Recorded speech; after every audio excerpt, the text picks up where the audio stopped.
नीता आणि अजय यांच्या लग्नाला जवळजवळ 25 वर्षे पूर्ण झाली होती.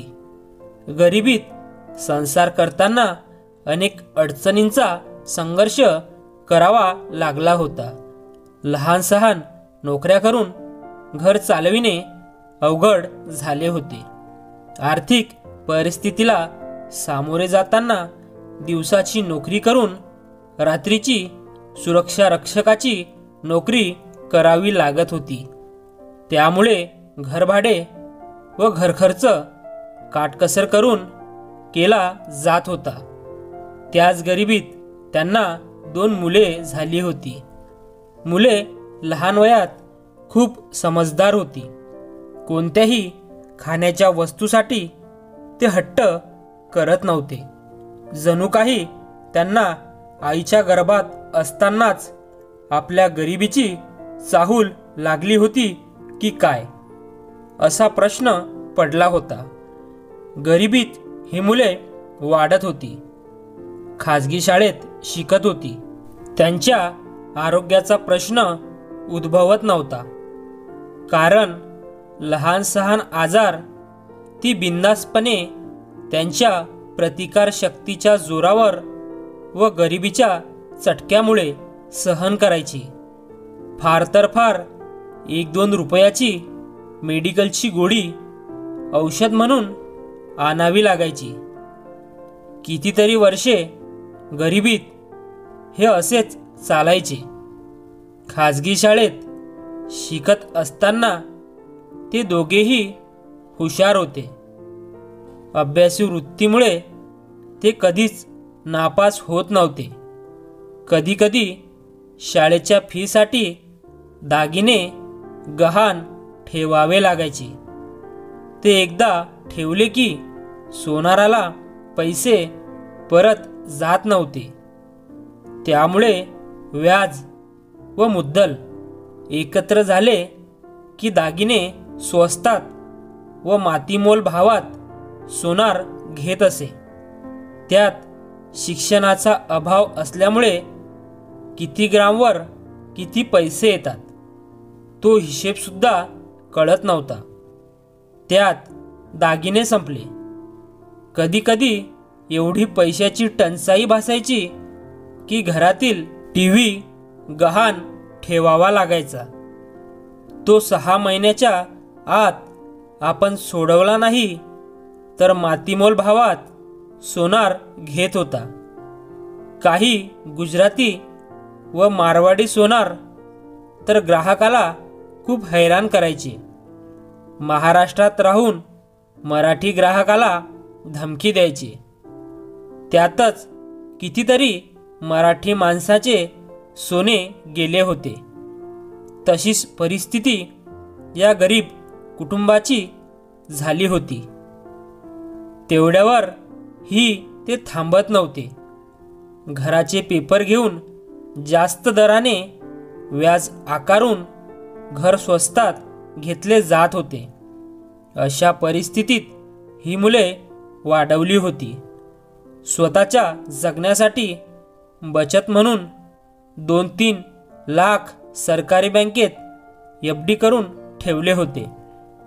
ती भविष्याची व वृद्धापकाळातील तरतूद होती. मुले शिकून शहाणी झाली होती. ताकदीने व शिक्षणाने मोठी झाली होती. त्यांनी उच्च शिक्षण घेतल्यामुळे दोघांनाही सरकारी नोकरी मिळाली होती. गरिबी त्यांना माहीत होती. त्यामुळे पैशाचे नियोजन त्यांच्याकडे होते. स्वतःच्या पगारातील हिस्सा स्वतःच्या नावावर ठेवत होते. आईवडिलांच्या जीवावर मोठी झालेली मुले आईवडिलांना तुम्हाला काही कळत नाही, तुम्ही खर्च करताना आम्हाला विचारा, अशी बोलू लागली. त्यात आईवडिलांचे भांडण होत असे. मुलांना आई हवीसी वाटायची. बाप नको होता. त्याची मालमत्ता पाहिजे होती, पण घरात तो नकोसा होता. आईवडिलांचे भांडण किरकोळ असायचे, पण मुलांना ते मोठे वाटायचे. ते बापाला जेवण देऊ नको, त्याला पाणी देऊ नको, त्याला अंथरूण टाकून देऊ नको, त्याची कपडे धुवू नको अशी बोलू लागली. त्यामुळे आईला प्रश्न पडला होता की कुणाचे ऐकायचे. तिला मुले हवी होती, नवरा हवा होता. मुलांच्या भांडणात तिची घुसमट झाली होती. तिला काय करावे ते कळेना. शेवटी भांडण एवढे विकोपाला गेली की आई वडिलांचा घटस्फोट घेण्याची वेळ आली. दिवस व वार ठरल्यामुळे 2 मुले, आईवडील व तिच्या मैत्रिणी आल्या. वकिलांसोबत बोलणी सुरू झाली. आईवडिलांच्या 25 वर्षाचा केलेला संसार मोडणार होता. आईवडिलांच्या डोळ्यातून अश्रूच्या धारा जुन्या आठवणी जाग्या करत होत्या.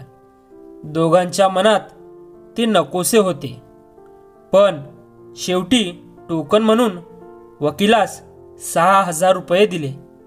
मालमत्ता विभागणी बोलणी झाली होती. 6 महिन्याने दोघे कायमचे वेगळे होणार होते. दोघे कायम एकमेकांना सोडणार होते. हे पाहून जीवन संपल्याचे दुःख झाले होते. जगून उपयोग नाही असे वाटू लागले. मुलांना आईवडिलांच्या दुःखाची व भावनांची काहीही देणे घेणे नव्हते. त्यांना घर, पैसा मिळणार होता, पण आईचे रडणे थांबत नव्हते. तिचा जीवनसाथी कायमचा सुटणार म्हणून ती सतत रडत होती. बाप रडत होता. हल्ली पिढ्या संवेदनहीन होत आहेत. त्यामुळे शेवटी नवरा कणखर भूमिकेचा होता. त्वरित निर्णय बदलला. वकिलाला घटस्फोट घेण्याचा निर्णय थांबवला. आता परत या निर्णयाने जीवनात आनंद निर्माण झाला. एकदाचे वादळ शांत झाले. मोडणारा संसार थांबला. एकाकीपणा काय असतो ते माहीत झाले. एकमेकांच्या भावनांची कदर केली पाहिजेत हे शिकायला मिळाले. शेवटी पती व पत्नी हे म्हातारपणात फार मोठे आधार असतात. ते दोघेही अतूट राहावे. आयुष्यात जीवनसाथी असावा, तरच त्या जगण्यात मजा आहे. अन्यथा दुःखाशिवाय दुसरे काहीच नाही. मित्र आणि मैत्रिणींनो, कथा आवडल्यास व्हिडिओला लाईक करा, शेअर करा आणि व्हिडिओ कसा वाटला कॉमेंट्स करून नक्की कळवा. आणि आपल्या मॉरल स्टोरीज चॅनलला नक्की सबस्क्राईब करा. धन्यवाद.